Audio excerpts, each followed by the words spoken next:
voices are exotic and dancers enter one by one. Make love to all of your orifices in ear seduction. Ear seduction.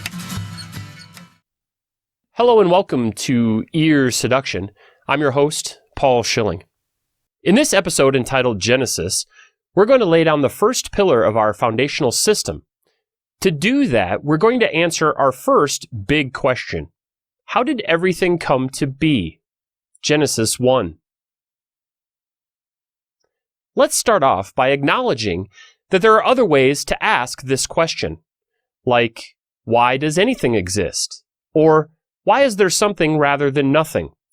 Or, what was the first cause? Or even perhaps, who created everything? That last question should stand out to you. Specifically the words who and created.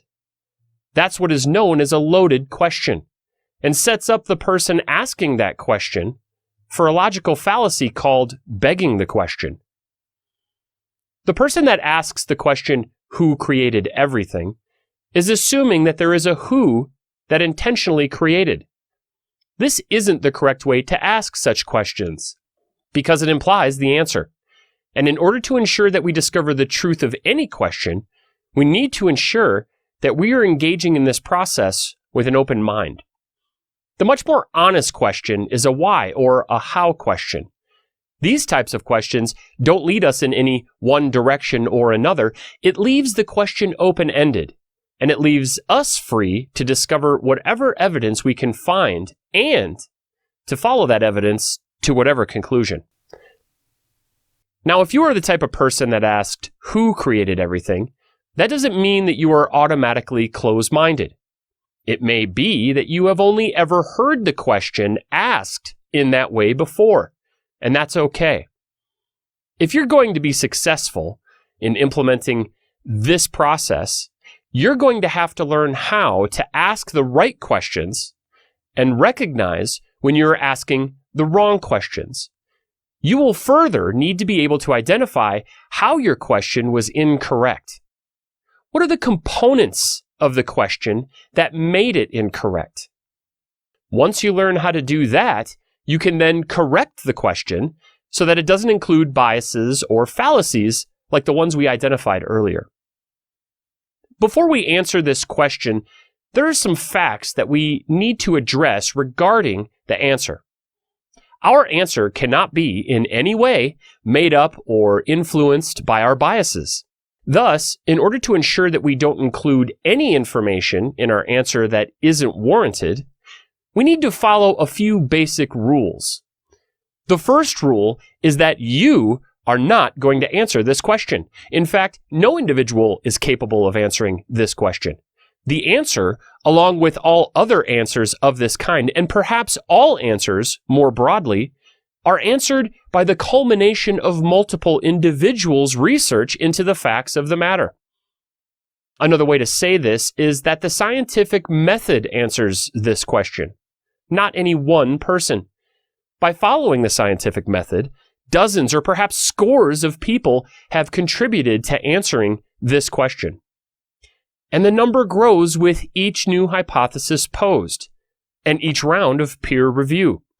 As part of the scientific method, we will continue to probe our answers for mistakes, flaws, and further details to ensure that the answer we have is the most accurate it can be. So while some research and some individual people have contributed a great deal, think Einstein, their ideas and hypotheses have undergone and will continue to undergo an unrelenting, intense scrutiny. And this scrutiny will continue, no matter how secure we become in the answer. So again, you are not going to answer this question. It is very likely that there is no thought in your head, or idea, or assumption, or contribution that you can or will make to improve upon or add to the answer to this question. But even though it is very unlikely that you will contribute to this answer, you can still participate in it. As a quick aside, if your goal is to contribute to the answer, then your best course of action is to educate yourself, pose a hypothesis, conduct the research, and submit your results for peer review. If your work passes peer review and continues to hold up to further scrutiny, then you may say that you have contributed to the answer of this question. But notice that you still have not answered it. You've just shed light on a small portion of the answer, but kudos to you. The next rule regarding answering questions like these is that the answers are literal and the conclusions stop at the evidence. Another way to say this is that Occam's razor must be utilized when answering questions. Specifically, when answering a question, we must utilize the simplest means of arriving at our conclusion, and we must never add additional conclusions that are not supported by the evidence. An example of this will likely help. Some people, when asked why they believe in the supernatural, will answer with, "Just look at the trees. How could those have come into existence by themselves? Something must have created them." They may continue on and say, "Did you know that each leaf is completely unique? How is that possible? Something must have planned it that way. I don't see how else that could have occurred." In this example, looking at trees gives us evidence for the existence of trees, and nothing more. Certainly not anything supernatural. To take the evidence of trees and to conclude that there is a supernatural thing that created the trees is to violate Occam's razor, and therefore to invalidate the answer. Again, trees are evidence for trees. Just because trees are amazing, varied, unique, and awe-inspiring, so much so that we are befuddled by their mere existence, doesn't support the conclusion that they must have arisen by supernatural means. Pay special attention to the phrase, "I don't see how else that could have occurred." This phrase is a clue. It admits ignorance. The person claiming that trees have supernatural origins openly admits that they are astonished by trees and don't know how they came to be. They then go on to conclude, based on this gap in understanding, that the supernatural must be the culprit. This is a textbook example of what's called the argument from ignorance fallacy. The argument from ignorance fallacy's basic structure goes like this. This thing is amazing. I don't know how this thing came to be, so I'm going to plug in an answer anyway. Once you understand this fallacy and its structure, you'll start to see it all over the place. The answers that the fallacy produces are invalid, or perhaps better said, unsound, and therefore false. And thus, we can disregard them without further consideration. Lastly, our answer must provide detailed facts, smaller components that are more easily understandable than the big question we are asking. Our answer must be in terms of things we already know or can easily understand. In other words, we cannot answer a big question like this by appealing to a bigger mystery or an as of yet unanswered bigger question. Furthermore, the answer needs to be given in well-defined terms that hold meaning in 3D spacetime, i.e., reality. Again, I think an example will help. So if we ask the question and someone answers it was a ghost, immediately we know we can disregard this answer. After all, ghost is not a well-defined term. I know the dictionary defines a ghost as an apparition of a dead person, but has that ever been verified? Has that ever been demonstrated? Has anyone ever conducted any tests on a ghost to give us any facts about what a ghost is or isn't? The answer to all those questions is no. Therefore, ghost isn't an answer to any question. Now, you may believe that ghosts exist, and I'm not going to demonstrate that they don't at this time, but if you are a person that believes in ghosts, just pick another poorly defined word or concept that you do not believe in and insert it into this example. So maybe you'll pick for your answer because the earth is flat, or because of lizard people, or because of the tooth fairy. All of these share the same problem. They all lack any physical, demonstrable, and falsifiable properties. We do not know how tall a lizard person is. We cannot locate the border of a flat Earth, and we don't know what type of matter a ghost is made of, and so on. So our answer must give us hard facts, facts that can be verified and are demonstrated to be true. Okay, so you must be yelling at the TV by this point. What is the answer? The most direct answer is the Big Bang. And if you like, you can leave it at that. Simple. 3 monosyllabic words. This is the most correct answer to this question we have ever come to know. And you may answer this question with these 3 words and say no more. This allows for your questioner to fill in the blanks. It also has the added benefit of being 100% true, so you have not sullied your integrity and therefore your reputation in any way. If that's all you wanted to know, now you know. I suspect, though, that there are some of you that would like a more detailed answer. So here it is. About 13.7 billion years ago, a great springing forth of matter spewed out from an infinitely small, infinitely dense, and infinitely hot energy anomaly. The energy spread out in all directions and went from almost nothing to almost everything in almost no time at all. As the energy surged out into all directions simultaneously, it began to cool and to clump. And as it did, energy started to change into particles. About 380,000 years after the Big Bang, those particles finally cooled and clumped into the very first atoms, hydrogen. With this new development, the landscape of the now vast universe changed dramatically. Massive clouds of hydrogen atoms scattered throughout the coolest parts of the universe curved space-time with their gravitational attraction, an attraction that would lead to the universe's first complex object, a star. The first stars formed about 100 million years after the Big Bang. The places throughout the universe where atoms were most densely populated became the first stellar nurseries known as nebula. These nebula gave birth to multiple stars, which then led to the first galaxies. Galaxies first formed 1 billion years after the Big Bang. And for a while, those galaxies were the most complex thing that the universe had generated. That is until one of those stars started to fuse the most basic element, hydrogen, into heavier and more complex elements, specifically iron. A star forms as part of a process where hydrogen first accretes into a large enough gravity well that the force of the gravity pushing into the center of the well compresses the hydrogen atoms together so tightly that they ignite in nuclear fusion. Let there be light.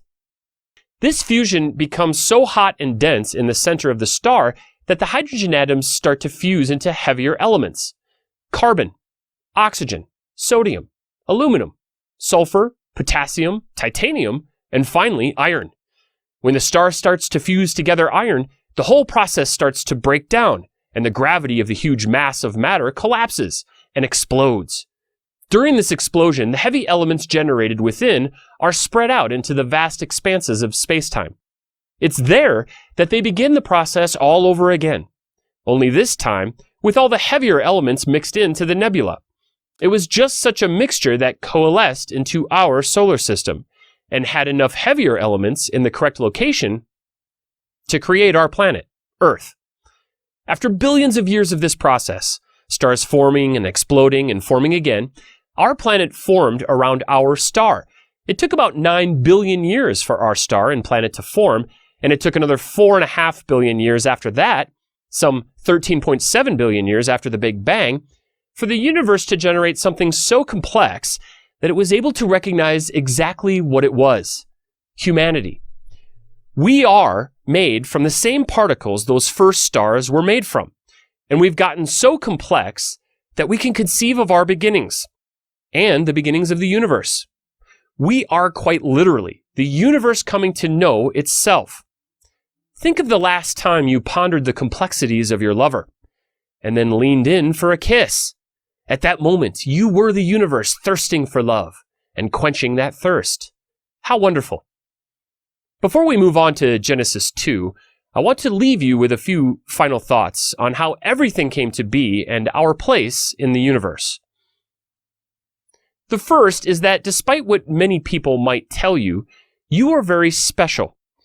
We are not just living on an average planet, orbiting an average star in an average galaxy, and it is not just a pale blue dot.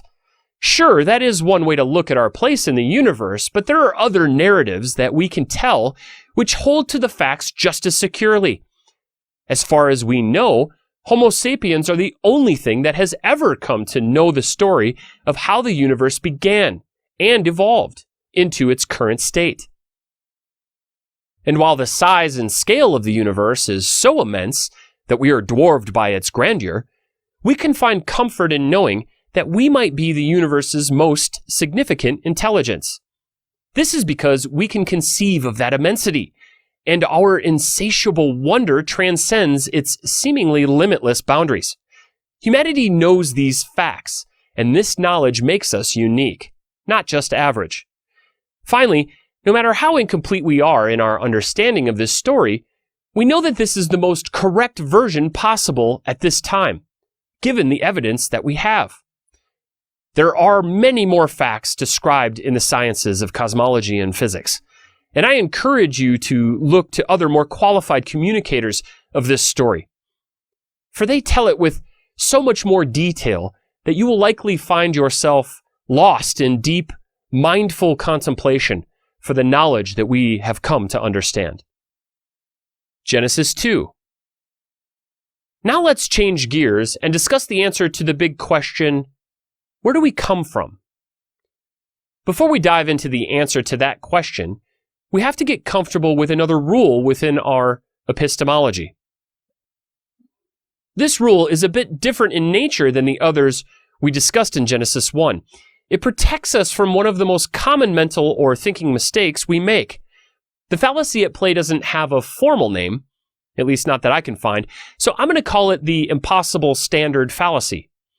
The impossible standard fallacy seems to be combining a few fallacies, like false dilemma, non sequitur, red herring, and straw man. However, it is probably most closely related to the straw man. A straw man fallacy is a form of argument that has the impression of refuting the subject argument, whereas in reality, the subject argument is not addressed or refuted at all. Instead, it is replaced with a false argument. The impossible standard fallacy is slightly different than the straw man in that a completely irrelevant and often comically stupid conclusion is proposed as a standard that must be met for the subject argument to be sound and valid, and therefore correct.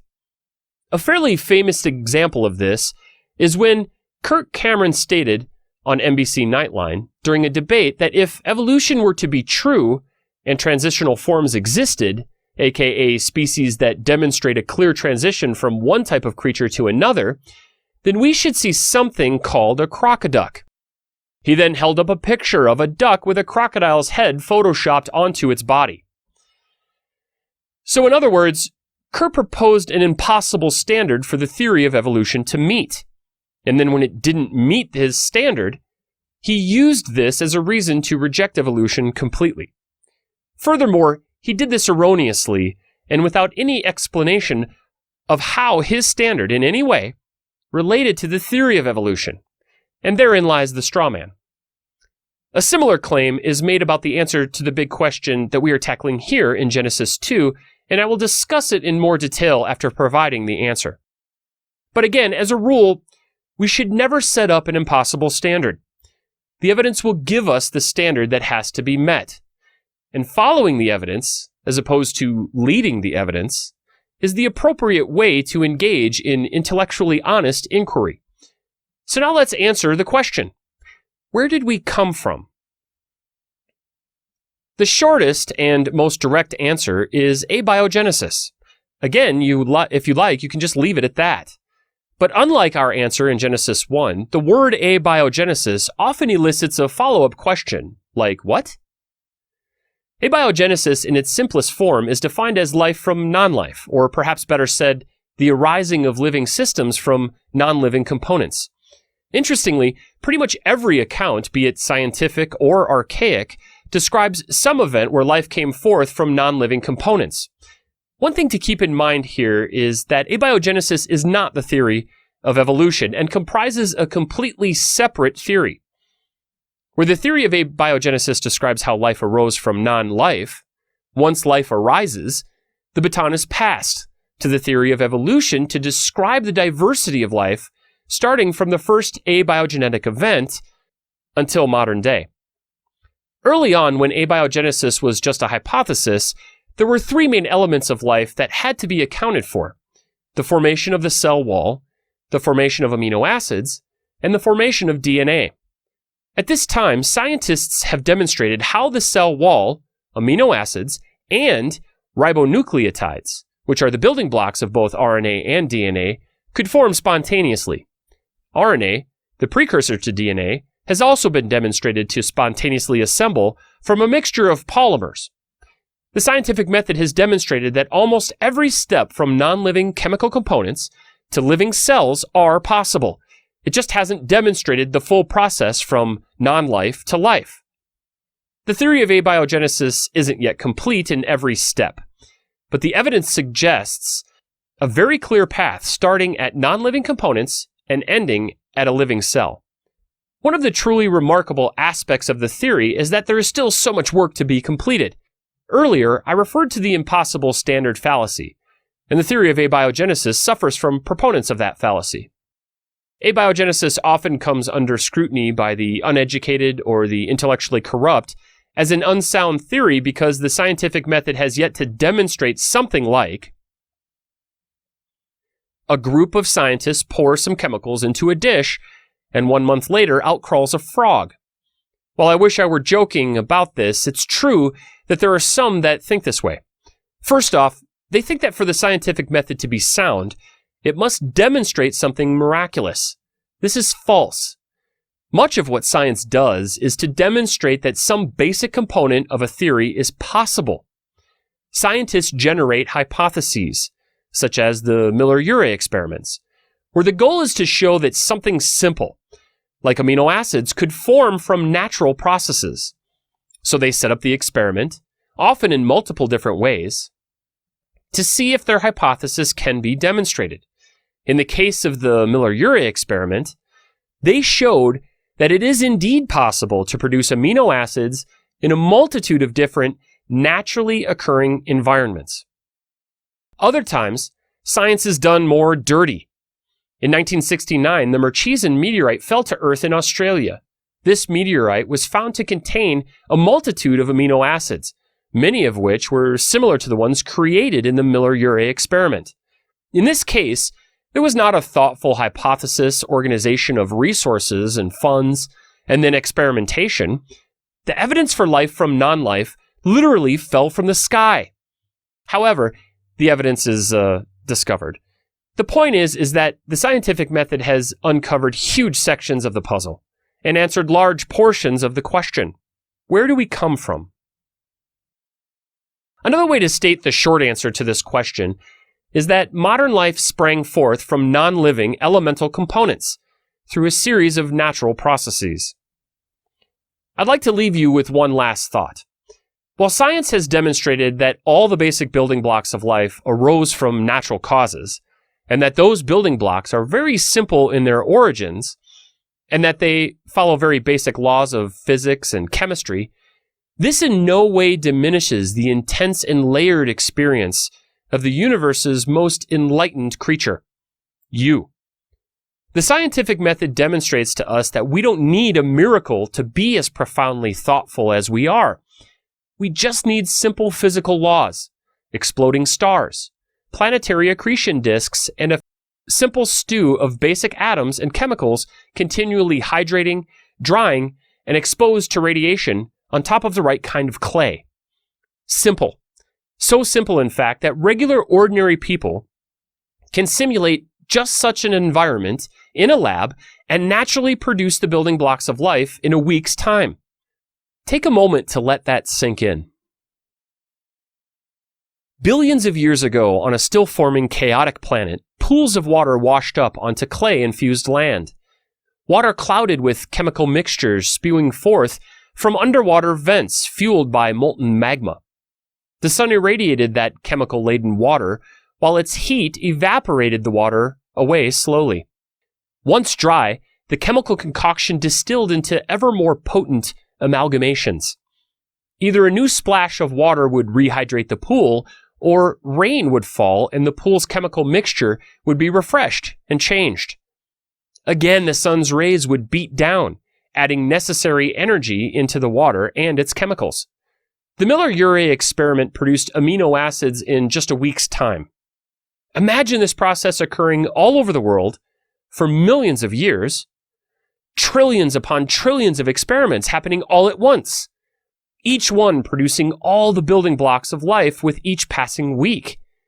All the while, the Earth's crust is cracking open, spewing forth lava, and resealing itself anew, adding more and more chemical mixtures to the water. Lightning strikes pools of water as clouds pass by, dropping rain and gusting winds. With so much mixing and mashing and spewing and bashing over hundreds of millions of years, it's no wonder something living didn't spring forth sooner. And perhaps it did, and found itself in such inhospitable surroundings that it went extinct before it could evolve and adapt. But the process kept on, and the environment calmed. Probably only very slightly at first, but something, one cell, was able to form, and that formation turned out to be an advantage. And life has been pressing that advantage ever since. Those cells gave rise to the 86 billion cells that comprise your brain. Brain cells that vividly pictured that ancient world I just described. You are brilliant, and your brain cells have evolved to make you that way. In the next episode, Exodus, we'll tackle the question, who or what are we? Thank you, and this has been Ear Seduction.